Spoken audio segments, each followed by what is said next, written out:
चलिए, तो आज के क्लास में हम लोग करते हैं केपी साम्य स्थिरांक। जो केपी और केसी होता है उसमें संबंध कहते हैं। साम्य स्थिरांक केपी व केसी में संबंध बतलाते हैं। तो जैसे कि पिछले क्लास में आपको बताया गया था कि यदि कोई रासायनिक अभिक्रिया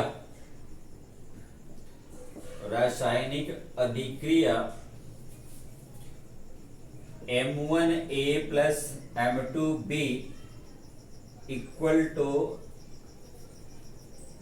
N1C प्लस N2D प्रकार की हो रही हो,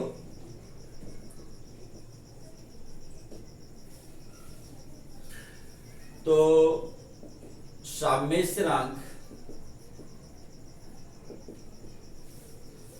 केसी बराबर बताया गया था आप लोगों को CC N1 dot C D N2 by में CA M1 dot CB M2।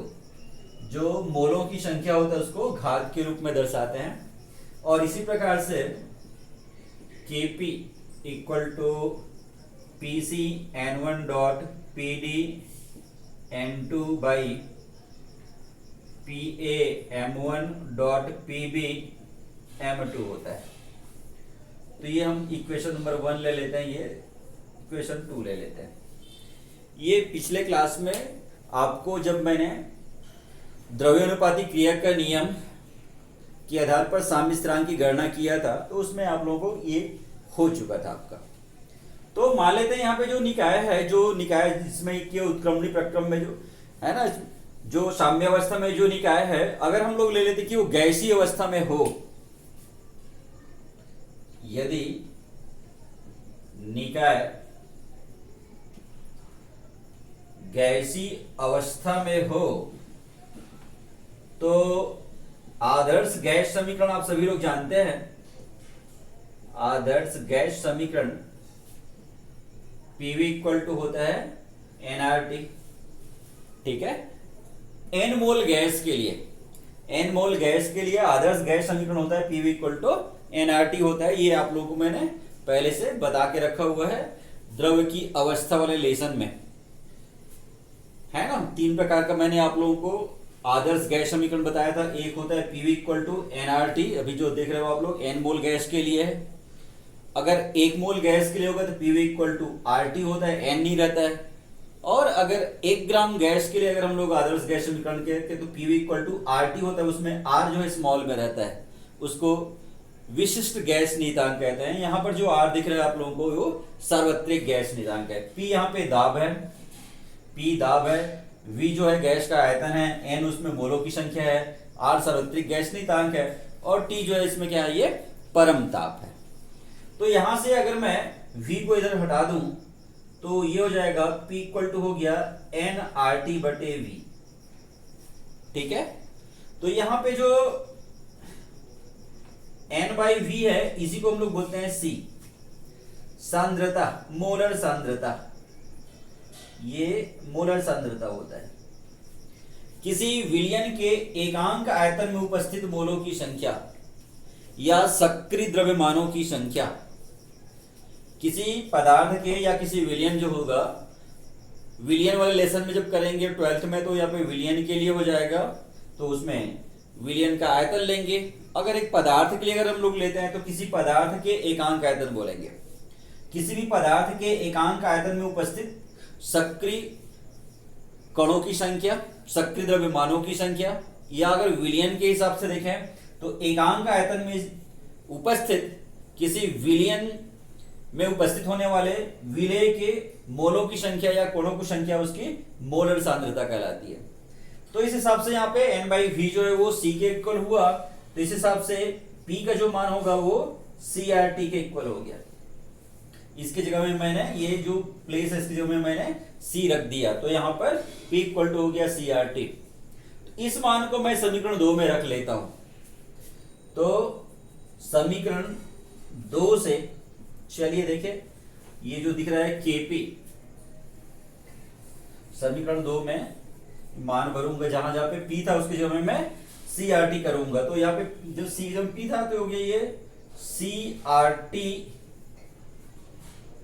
ठीक है ना, C N one dot C R T D N two by C R T A M one dot C R T B M two. जहां जहां P था, समीकरण 2 में P था, वहां मैंने क्या कर दिया, सी आर टी रख दिया।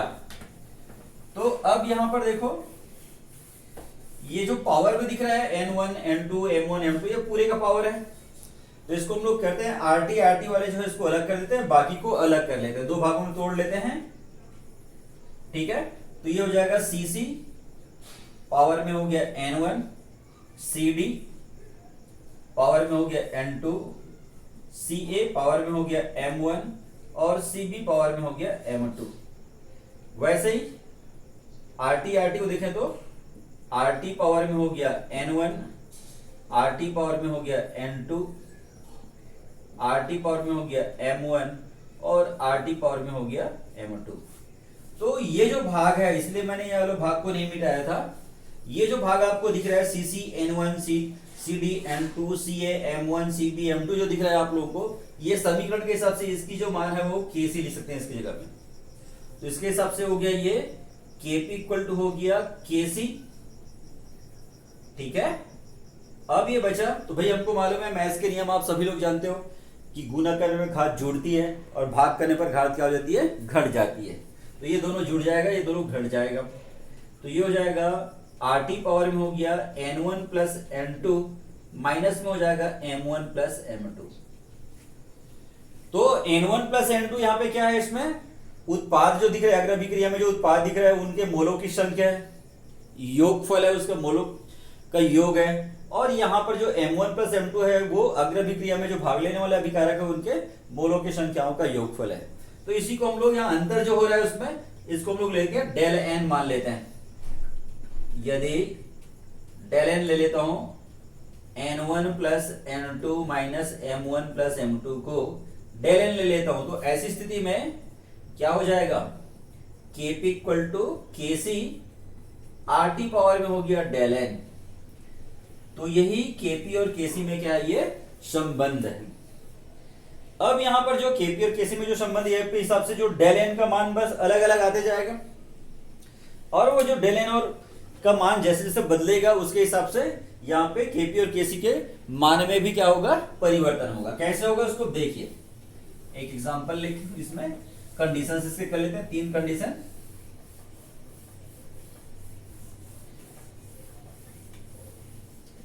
चलिए देखिए कंडीशंस ले लेते हैं, स्थितियां ले लेते हैं। तो इसका पहला, यदि मैं मान लेता हूं कि डेल एन का मान जो है वो 0 के इक्वल है, डेल एन कभी घटाया, तो ये कब संभव है, जब N1 प्लस N2 का मान M1 प्लस M2 के मान के क्या हो जाएगा, बिल्कुल बराबर हो जाएगा। N1 plus N2 equal to M1 plus M2 होगा, तभी तो भाई घटाऊंगा तो आंसर क्या आएगा, 0 में आएगा। और जब इसका मान 0 हो जाएगा तो ऐसी स्थिति में KP का जो मान होगा वो KC इंटू RT पावर 0 हो गया, तो 0 का मान 1 होने से ये KP इक्वल टू KC हो जाएगा। तो वे रासायनिक अभिक्रिया जिनमें अभिकारकों के में भाग लेने वाले मोलों की संख्या और उत्पाद जो बन रहा है उसमें भाग लेने वालों मोलों की संख्या जो है उसका योगफल बराबर रहेगा, वो सब रासायनिक अभिक्रिया कौन से उसमें, उसके लिए दोनों जो शाम्य स्थिरांक होता है KP और KC जो होता है उसका मान क्या होता है, बिल्कुल बराबर होता है। एक जैसे एग्जांपल के लिए अम्ल और क्षार आपस में क्रिया करके लवण और पानी बनाते हैं, जैसे कि उस दिन आप लोगों को मैं बताया था। ये हो गया अम्ल और क्षार और ये हो गया लवण और NaCl और ये पानी, ठीक है। यहां पर अगर मैं देखता हूं कि इधर M1 M प्लस M2 निकालता हूं तभी भी 1 और 1 2 है, और N1 प्लस N2 निकालूंगा तभी भी क्या है, इसमें 2 है। इधर भी है ना, मोलों की संख्या निकालूंगा तो 1 धन 1, इधर भी हो गया 1 धन 1। या फिर ऐसी कोई रासायनिक दूसरा और रासायनिक अभिक्रिया जिसमें बिल्कुल सेम रहेगा। जैसे उदाहरण के लिए N2 plus O2 equal to 2NO। यहाँ पे मोलक संख्या 1 है, इसमें भी मोलक संख्या इसमें 2 है, 1 धन 1 करेंगे 2 हो जाएगा। तो ये सब ऐसी प्रकार की जो रासायनिक अभिक्रियाएं होती हैं, उसमें उन सभी रासायनिक अभिक्रियाओं के लिए साम्य स्थिरांक जो है आपस में क्या होता है, बराबर होता है। Kp और Kc के जो मान होता है बिल्कुल बराबर होता है। अब इसका दूसरा कंडीशन अगर देखते हैं, दूसरा ले लेता हूं, डेल एन के मान को मैं धनात्मक में मान लेता हूं, पॉजिटिव ले लेता हूं, धनात्मक हो, ठीक है, डेल एन का मान धनात्मक हो।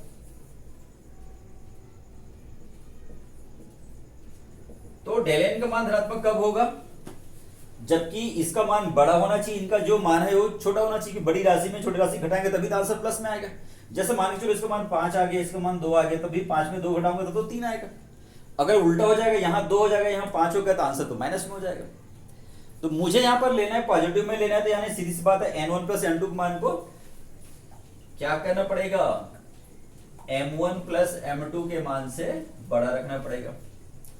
तो जब यहां पर ये पॉजिटिव में आंसर आएगा तो इसका मान भी कोई भी पॉजिटिव में 2 3 4 5 जो भी रहेगा, तो ऐसी स्थिति में Kp का जो मान होगा वो Kc के मान से क्या हो जाएगा, बड़ा हो जाएगा। क्योंकि यहाँ पे घात की संख्या रहेगा, तो इस संख्या जो बड़ी संख्या होगा उस बड़ी संख्या से गुना करूंगा, Kc का गुना करूंगा, तो उसका जो मान आएगा वो क्या होगा, Kc से बड़ा ही आएगा।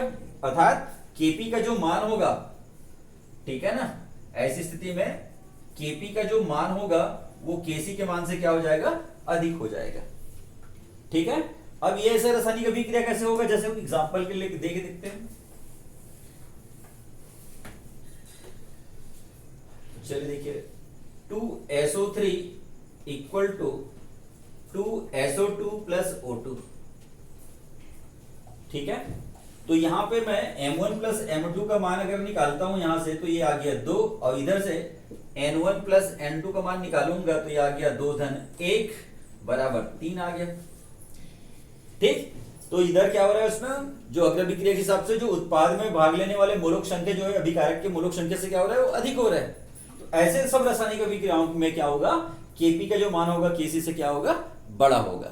और इसका उल्टा तीसरा और आखिरी अगर लेते हैं, अगर डेल एन के मान को मैं नेगेटिव में ले लेता हूं, ऋणात्मक में ले लेता हूं, तो जस्ट क्या हो जाएगा, इसका उल्टा हो जाएगा। यहाँ पे N1 प्लस N2 का मान क्या होगा, छोटे रहेगा, M1 प्लस M2 का मान बड़ा रहेगा, तभी तो घटाऊंगा तो आंसर में माइनस में आएगा। और जब यहाँ माइनस में आएगा तो ये कोई भी संख्या, जैसे मान के चलो -2 आ गया, तो ऐसी स्थिति में क्या होगा, ये माइनस को भगाएंगे तो भाग हो जाएगा, ठीक है कि नहीं। Kp का जो मान होगा जैसे Kc इंटू 1/R2 का स्क्वायर हो जाएगा, तो यहाँ भाग करना पड़ेगा आपको, और भाग करेंगे कोई भी संख्या को, एक संख्या को किसी दूसरे संख्या से भाग करेंगे तो मान में क्या आती है, कमी आती है। अर्थात उल्टा हो जाएगा, इस बार Kp का जो मान होगा वो Kc के मान से क्या हो जाएगा, छोटा हो जाएगा। जैसे इस प्रकार का रासायनिक अभिक्रिया अगर देखें तो